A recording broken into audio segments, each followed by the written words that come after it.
পৃথিবীতে সফল মানুষের চেয়ে ব্যর্থ মানুষের সংখ্যা বেশি। কারণ সফল হওয়ার জন্য কিছু স্পেশাল বৈশিষ্ট্য থাকতে হয়। যারা সফল মানুষ তাদের মধ্যে ৬টি বৈশিষ্ট্য কমন দেখা যায়। তাই আপনি যদি সফল হতে চান তবে এই ৬টি বৈশিষ্ট্য নিজের মধ্যে ধারণ করুন। দেখবেন আপনার সফলতা কেউ ঠেকাতে পারবে না। নাম্বার ১, সকালে ভালো একটি রুটিন তৈরি করুন।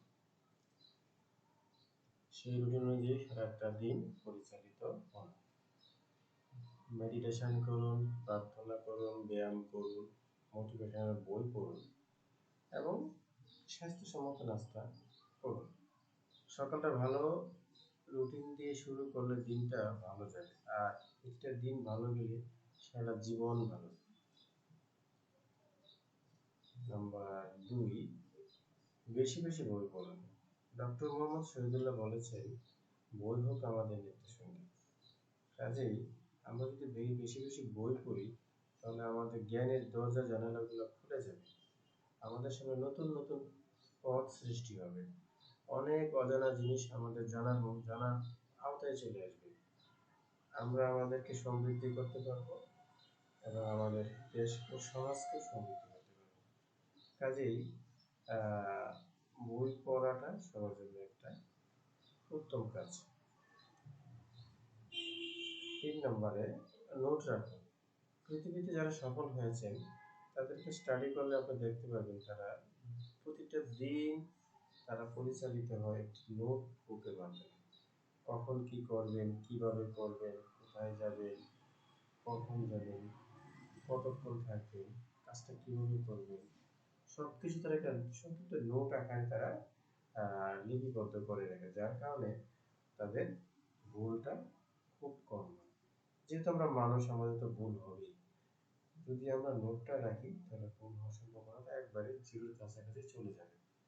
সাথে সাথে যদি আপনার ক্যালেন্ডার মেনটেন করেন যে কোন তারিখে কি করবেন, তাহলে আপনার কাজটা আরো বেশি বেগবান হবে। ৪ নম্বরে, অনেকগুলা কাজ কাজ না করে একটি কাজ ভালো করে করুন।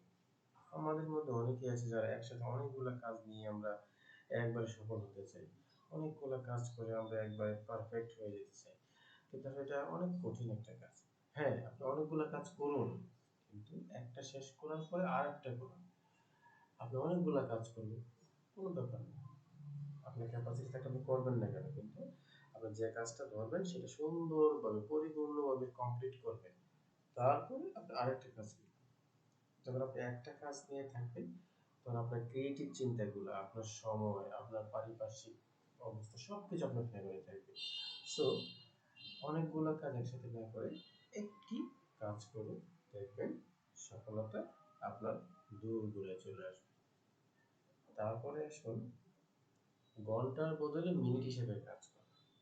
অর্থাৎ আমরা যারা সাধারণ মানুষ আছি আমরা ঘন্টা হিসেবে কাজ করি, যে আমরা ১ ঘন্টা কাজ করি, ৫ ঘন্টা কাজ করি, ১০ ঘন্টা কাজ করি। কিন্তু হিসাবটা এরকম হয় যে আমি বললাম যে আমি ১ ঘন্টা কাজ করছি, আরেকজন যদি বলে না আমি ৬০ মিনিট কাজ করছি, তার মানে ব্যাপারটা এরকম দাঁড়ায় উনি আমার চেয়ে ৬০ গুণ বেশি পরিমাণে কাজ করছে। সাইকোলজিটা এরকমই হয়। আমরা আহ, ঘন্টাটাকে আমরা মিনিটে কনভার্ট করে যদি আমরা কাজটা করি তাহলে দেখবেন যে আমাদের রেজাল্টও মানে ৬০ গুণ বেড়ে যায়। তো এই সময়টাকে আমরা এভাবে ব্যবহার করতে পারি।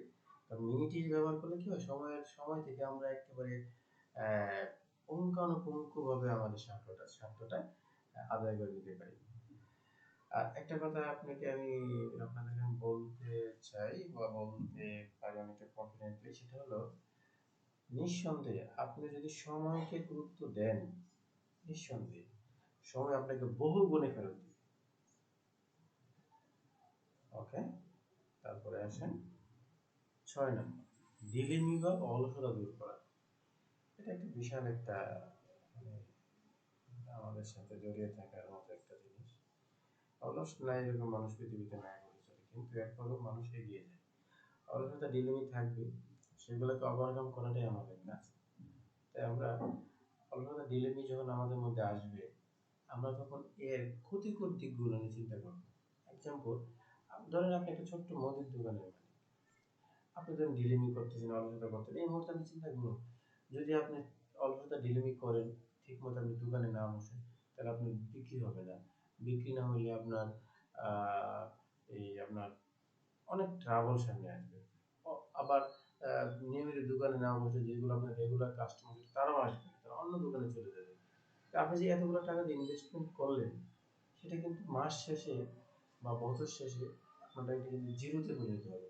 তো এতগুলো টাকা আপনার ব্যাকআপ করাটা বলে সো টাফ হয়ে যাবে।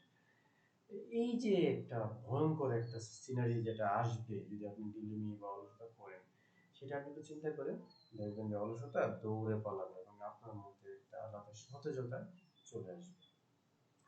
সবাই ভালো থাকবেন।